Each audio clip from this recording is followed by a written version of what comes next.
Hello students. Today we will talk about the chemical properties of non-metals. Fine.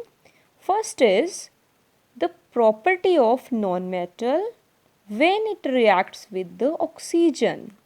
Non-metals react with the oxygen to give non-metallic oxides, and these oxides are either neutral or acidic in nature.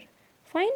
We have studied in case of metals that when metals react with oxygen, metal oxides are formed. This is same in case of metals as well as in non-metals. In both the cases, oxides of metal and non-metals are formed. But in case of metals, these oxides, these are basic in nature, but here these are either neutral or acidic in nature. Fine. And when these acidic oxides of non-metal dissolve in water, they will form acids. Fine. So first is the reaction of non-metal phosphorus with the oxygen. When phosphorus react with the limited oxygen, oxygen is present in obviously in the air. When phosphorus comes in contact of oxygen which is limited, then it will form phosphorus trioxide. Tri means three oxygen are there, and when oxygen is present in excess, then phosphorus will form phosphorus pentaoxide, means 5 oxygen atoms. 3 tri and penta 5, and these are acidic in nature. Fine. We can take another example also, like sulfur. When sulfur combines with oxygen, it will also form two oxides, that is sulfur dioxide as well as sulfur trioxides, SO2 di and SO3 tri, and both the oxides are acidic in nature. And as I told you, when we dissolve these acids, or you can say when we dissolve these oxides into the water, they will form acids. Fine. And there is very interesting thing which I forgot to tell you, that phosphorus is very reactive non-metal and it can catch fire when exposed to air. That is why this phosphorus is kept in water to prevent its contact with oxygen. If you remember, in case of metal, we have done about sodium, that sodium is highly reactive metal and sodium catch fire when exposed to air. So we kept sodium in kerosene. But here we are saying we will put the phosphorus in water to prevent its contact with oxygen. Why we cannot store sodium into the water? Because sodium is a metal and metal reacts with water also. Sodium is highly reactive with oxygen as well as with the water. That is why we cannot store metal sodium in water. Fine. Now let's talk about sulfur. As I told you, when sulfur react with oxygen, it will form sulfur dioxide as well as sulfur trioxide, and when we dissolve these oxides into the water, they give rise to acids.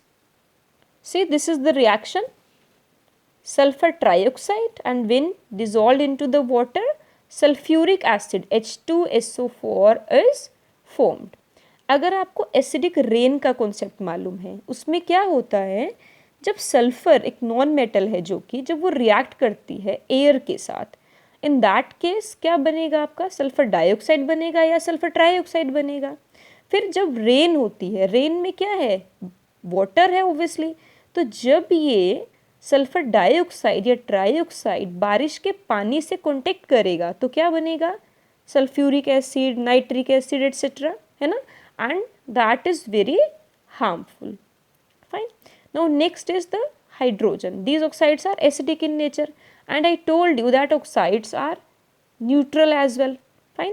Now if we take the example of hydrogen, which is also a non-metal, when hydrogen react with water, oxygen, then in that case water will be formed, and we know that water is neutral. So we can say that oxides of non-metal may be acidic or neutral.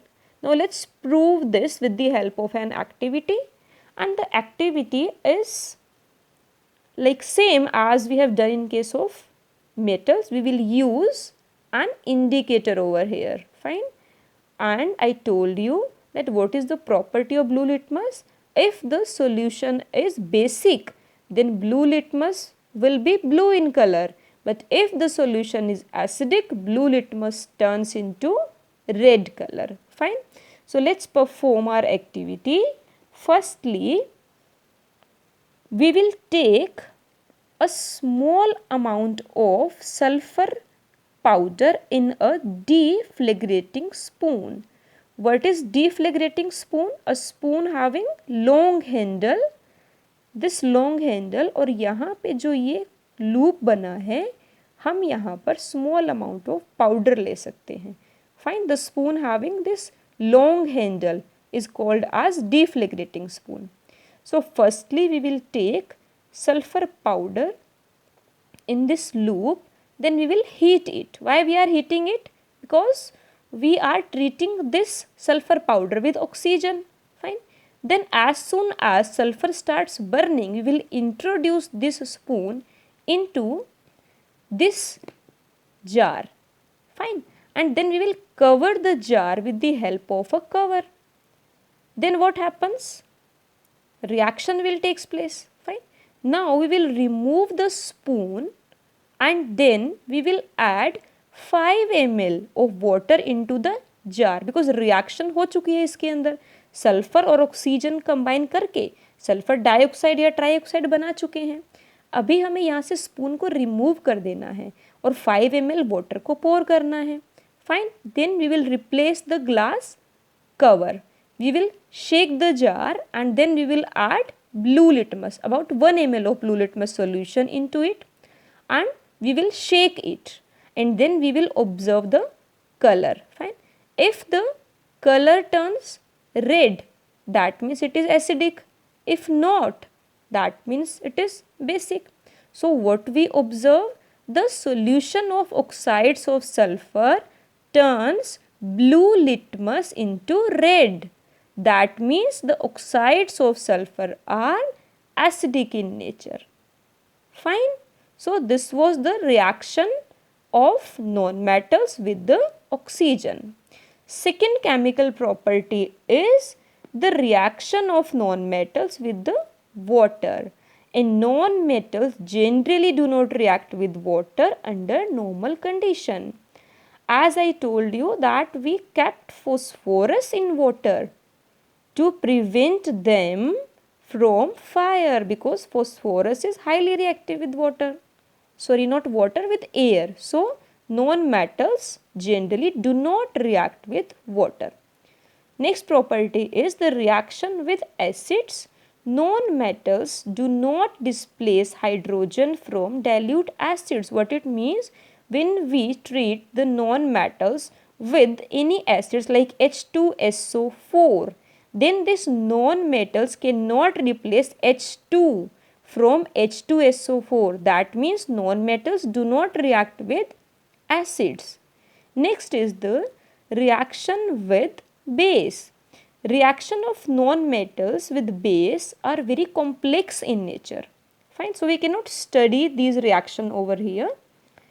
Next is the displacement reaction. You know very well what is displacement reaction, when more reactive metal or non-metal displace the less reactive metal or non-metals, fine. For example, chlorine is a non-metal and chlorine is highly reactive. It is more reactive than bromine as well as iodine. So what happens? It will remove bromine as well as iodine from the solution. See, we will take potassium bromide, the solution of KBr, and this is chlorine. When both will react, what happens? Chlorine is highly reactive. This chlorine will displace bromine from the solution and the product will be KCl and Br will get released. Similarly, chlorine again is highly reactive more reactive than iodide, then again it will remove this iodine from the solution and will form KCl. So this was all about the chemical properties of metals as well as non-metals. Now we can easily differentiate among metals and non-metals, or you can say in their chemical properties. Fine. Difference in their physical properties we have already done in our previous videos. Fine. So see, first is the reaction with oxygen. What about metals? Metals form metal oxides. Non-metals also form oxides, but oxides of metals are basic, but the oxides of non-metals are acidic or neutral. Very important difference. Then reaction with water. Metals react with water and will form metal hydroxide, and hydrogen gas will be released. But generally non-metals do not react with water. Then reaction with acid. Metals when react with acid form metal salts, and again hydrogen gas is released. But non-metals generally do not react with acids. Last one is the reaction with bases. Some of the metals liberate hydrogen gas on reacting with the base, but reaction of non-metal with the bases is very complex reaction. Fine. So this was all about the chemical properties as well as the difference in the chemical properties of metals and non-metals.